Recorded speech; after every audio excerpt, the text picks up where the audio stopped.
I remember the moment I realised I was gay, and the first thing I felt wasn't relief, it was fear. Because deep down I think I already knew what that meant for my life. I don't think it was one single moment where everything just clicked. It was more like a build-up over time. Little things that didn't quite make sense at first. Even when I was at school, I started to notice that I wasn't like other boys around me. The way they would talk about girls and how they wanted a girlfriend, I just could not relate to them. And at the same time, I found myself noticing guys more. And not in a way I fully understood at the time, but just enough to notice that something was different. And I remember thinking, why did I feel like this? But I didn't have an answer, and because no one was talking about it around me, so it just stayed in my head. School was probably where it became more obvious to me, also confusing at the same time. Because that's the age when everyone starts talking about attraction, who they fancy, all of that. And I remember being in conversations with my friends where they talk about girls and having girlfriends, who they liked, who they fancied, and I just go along with it pretending to do the same thing. But inside, I knew I wasn't feeling what they were feeling, and honestly, it felt like I was just playing this role. Like I was just saying the right things to fit in.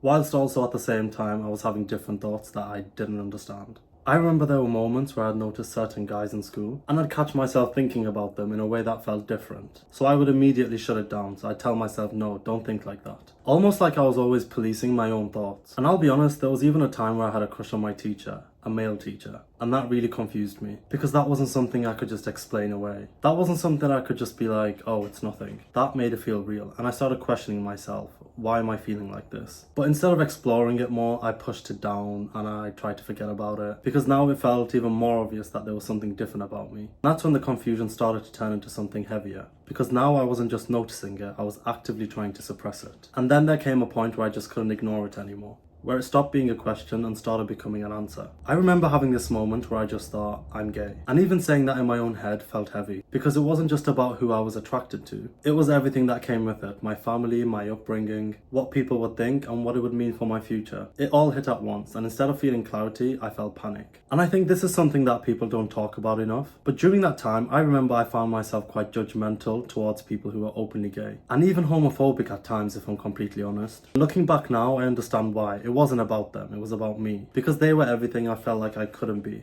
They were open, they were confident, they were free, and I was the complete opposite. I was hiding, suppressing everything. And I think deep down there was jealousy there. I was jealous of those who could be who they wanted to be. But instead of admitting that to myself, it came out as discomfort, judgment, and even distance. And that's a hard thing to admit, but it's the truth. And after that realization, things didn't get easier. If anything, they got harder. Because now I knew, and once you know, you can't go back to not knowing. So I spent a lot of time in my own head trying to figure it out, trying to rationalize it, trying to convince myself maybe it wasn't real, maybe it will just pass. But it didn't, and that's when it started to affect me mentally. Because I felt like I was carrying something I couldn't share with anyone. Like I was living a double life, and at a young age, that's hard. Looking back now, I wish I could go back to that version of myself and just say, look, it's okay. There's nothing wrong with you, you're not broken, you're just figuring it out. But at the time, I didn't have that reassurance. All I had was fear. And that moment of knowing who I was changed everything internally, even if everyone didn't know. And that's when I started making decisions, trying to fit into a life that didn't truly reflect on who I was. Including dating girls, which I'll talk about in my next video.